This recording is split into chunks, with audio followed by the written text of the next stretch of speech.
on your side. WBTV News starts right now. From Thanksgiving rain chances to the coldest temperatures of the season yet so far, your first alert forecast in just a minute. Plus, ahead of a busy travel week, employees at Charlotte Douglas International Airport on strike, demanding higher pay and better working conditions.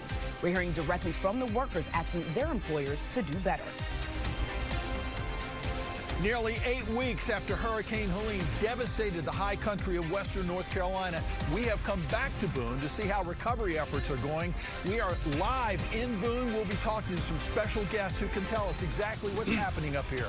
I'm John Carter, and I'll have more in a moment. We're following a couple of major stories for the start of this holiday week as we look ahead to a number of first alerts this week. And as we're looking at some concerns with the weather, airport workers at Charlotte Douglas Airport have now voted to move ahead with a strike. Thanks for joining us. First at 4, I'm Delford Jones. And I'm Siobhan Bryan. John Carter live in Boone, helping highlight the recovery still underway 2 months after Helene heavily damaged the area. But let's start with the weather, as this is going to be an active weather week for the Thanksgiving holiday with several first alerts on the board. So let's bring in meteorologist Rachel Coulter. Rachel, these first alerts are for rain and the cold.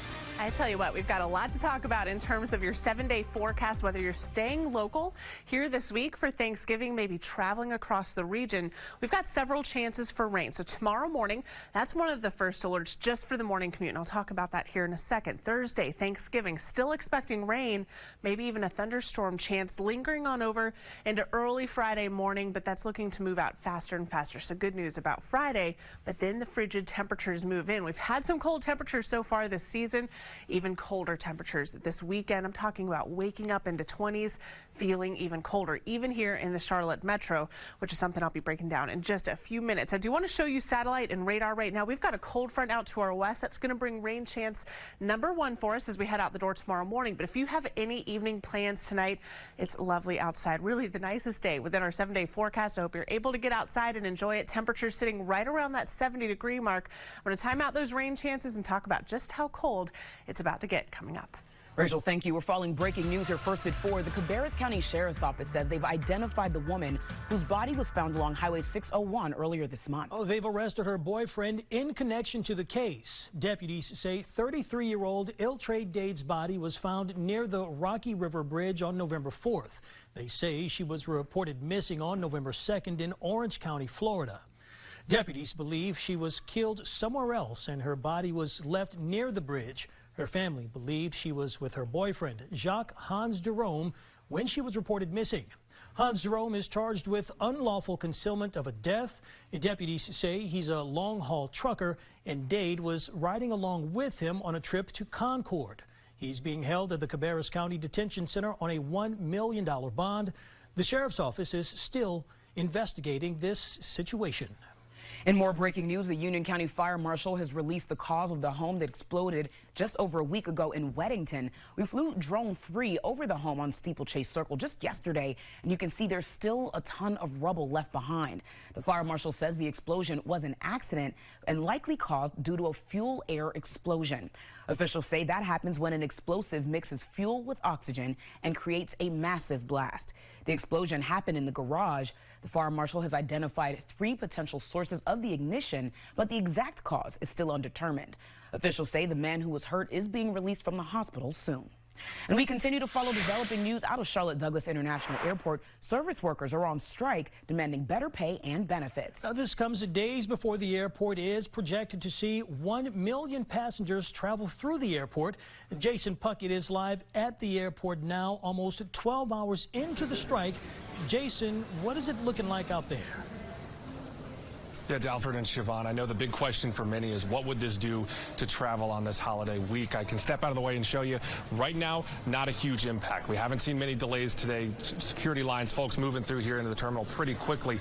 The folks who were striking were here at the terminal earlier today before moving to a different location. I want to show you a bit of what that looked like.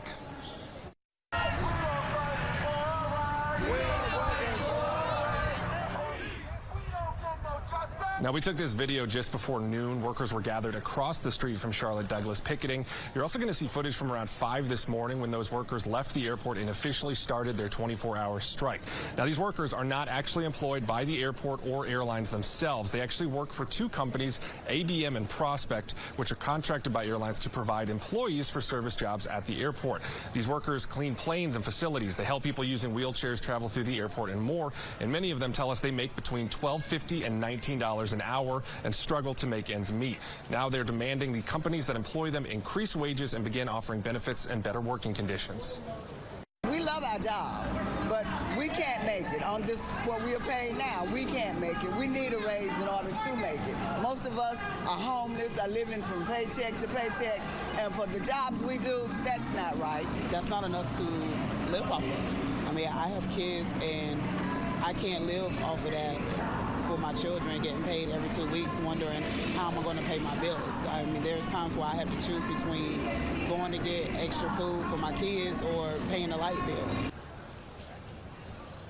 Now on screen, you're looking at a message given to us by some of those Prospect employees. They say the company sent this to them ahead of the strike. It says in part, quote, "We expect all employees to work their assigned shifts, and employees that engage in an illegal work stoppage will be subject to disciplinary action up to and including termination."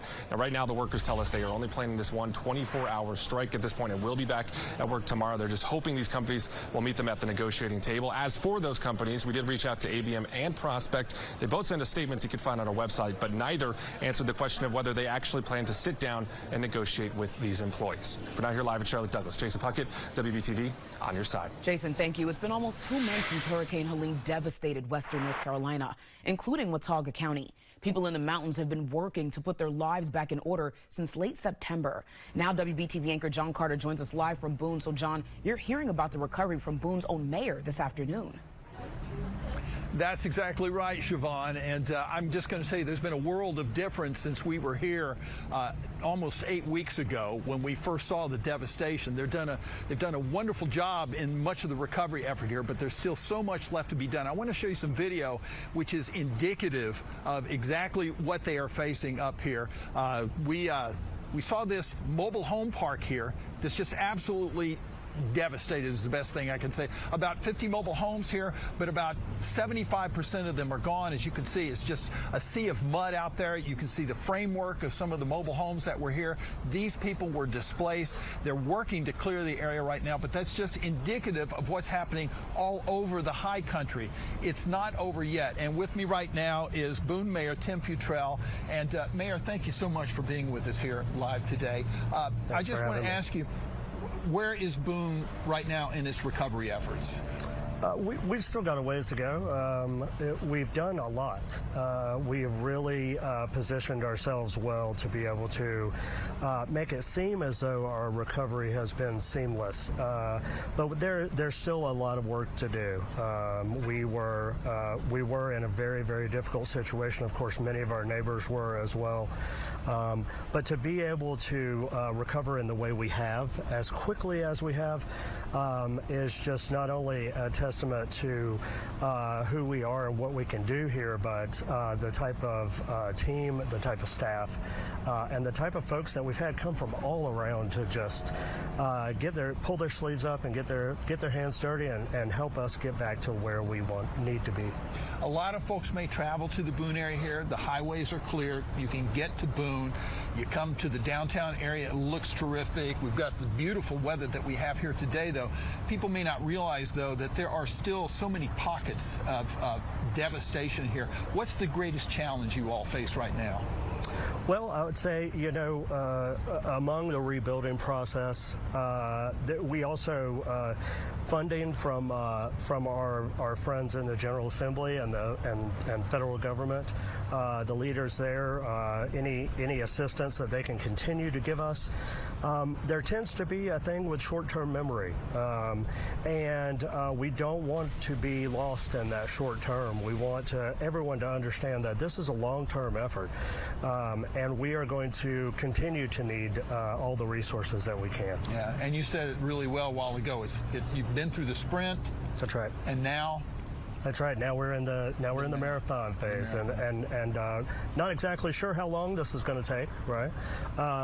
But the plan is that we will end up, we'll actually come on the other side of this better than we were. So. We hope so. Absolutely. Mayor Tim Futrell of Boone, we wish you the very best, and it's good to see what's happened so far, but still so much left to be done. Thank you for taking the time to be with us today. Thank you for having me. All right. Siobhan, Delfred, back to you all. John and Mayor, thank you so much. Next year, first at 4, 3 vehicles and racing equipment stolen from a local NASCAR driver. The search happening right now and why he says finding this equipment soon is so important.